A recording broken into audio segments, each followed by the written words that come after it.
Hi hello welcome back to our channel. ఈ రోజు మన రెసిపీ వచ్చేసి ఎంతో క్రిస్పీగా ఉండే జంతికలు.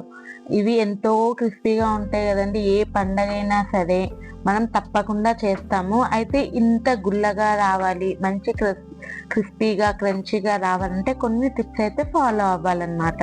ఇంకా ప్రాసెస్లోకి వెళ్దామా?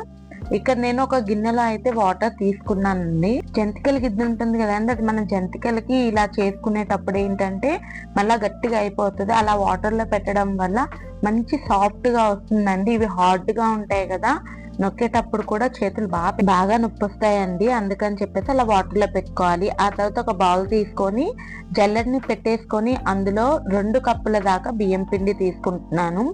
ఇది సూపర్ మార్కెట్ నుంచి తీసుకొచ్చిన బియ్యం పిండేనండి.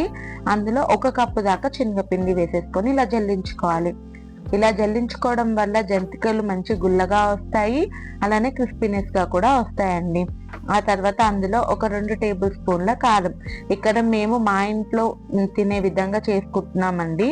మీకు కావాలంటే కారం కొద్దిగా తక్కువ చేసుకోవచ్చు, ఎక్కువ చేసుకోవచ్చు. ఆ తర్వాత 1 స్పూన్ దాకా ఉప్పు, అలానే కలోంజీ సీడ్స్ అండి. ఏ సూపర్ మార్కెట్ లో అయినా మీకు అవైలబుల్ గా ఉంటుంది. మీకు నచ్చకపోతే స్కిప్ చేసేయచ్చు, కానీ ఇవి వేసుకుంటే ఏంటంటే టేస్ట్ అయితే చాలా బాగుంటుందండి. ఆ తర్వాత వాము అన్నమాట. వాముని ఇలా చేతిలో వేసేసుకొని మంచిగా నలిపేసి వేసేసుకోవాలి. ఇలా వేసుకుంటే ఆ ఫ్లేవర్ అనేది బాగా వస్తుందండి. జంతికల్లో చాలా మందికి వాము ఫ్లేవర్ అనేది చాలా ఇష్టం కదా. ఆ తర్వాత తెల్ల నువ్వులు అయితే ఇక్కడ మీకు ఇది కూడా మొత్తానికైతే ఆప్షనల్ అండి. మంచిగా ఇలా కలిపేసేసుకోవాలి. పిండికైతే ఉప్పు కారం అంతా కూడా ఇలా పట్టేలాగా కలిపేసుకోవాలి. ఇలా కలిపేసుకున్న ఈ పిండిలో అయితే నేను వేడిగా ఉన్న ఆయిల్ వేస్తున్నానండి. మీకు నచ్చితే బటర్ వేసుకోవచ్చు, నెయ్యి వేసుకోవచ్చు, ఏదైనా వేసుకోవచ్చు. ఇక్కడ నేనైతే ఆయిల్ వేస్తున్నాను. ఒకవేళ నెయ్యి వేసినట్టుంటే కొద్దిగా వేడి చేసి వేయండి. బటర్ అయితే నార్మల్ గా కూడా రూమ్ టెంపరేచర్ లో ఉన్న బటర్ ని యూజ్ చేయండి. ఇలా మొత్తం కూడా ఆయిల్ అంతా కూడా ఇలా రబ్ చేసుకుంటూ పిండిని అంతా కూడా ఇలా గడ్డ కట్టి ఇలా వదిలితే మొత్తం ఈ టెక్స్చర్ లో అయితే రావాలండి. ఇలా వచ్చిన తర్వాత కొద్దిగా వాటర్ వేసుకుంటూ మొత్తం కలిపేసుకోవాలి. ఇక్కడ ఏంటంటే మనం ఎలాంటి హాట్ వాటర్ ఏం యాడ్ చేయనక్కర్లేదండి, చల్లటి నీళ్ళు వేసుకోవచ్చు.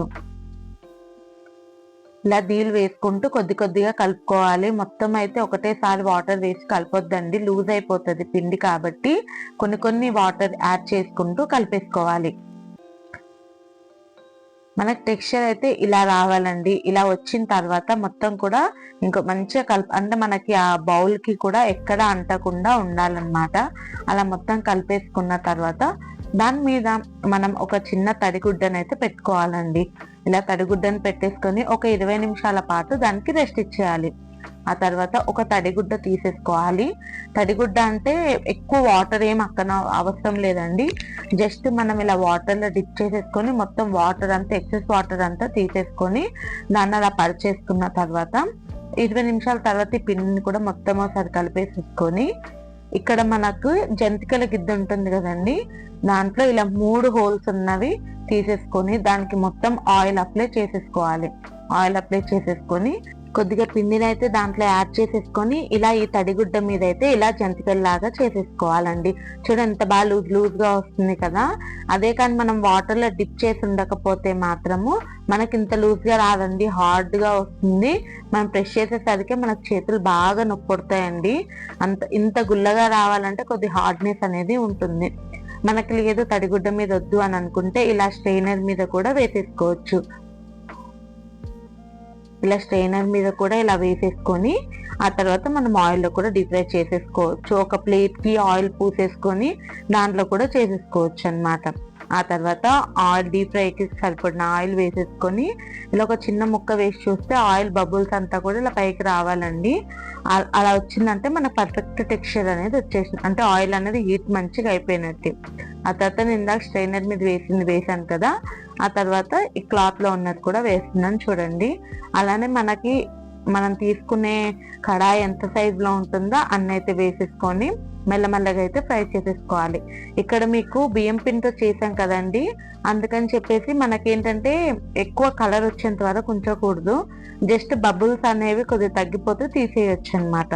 ఇలా ఎయిర్ బబుల్స్ అంతా కూడా తగ్గిపోతాయి కదా, అలా బబుల్స్ అంతా తగ్గిపోయిన తర్వాత ఇలా స్ట్రైనర్ లో తీసేసుకోవాలి. ఇలా వేగిన జంతికలను అయితే స్ట్రైనర్ లో పెట్టి తీసేసుకోవాలండి. ఎక్సెస్ ఆయిల్ మొత్తం కూడా కడాయిలోనే పడిపోతుంది.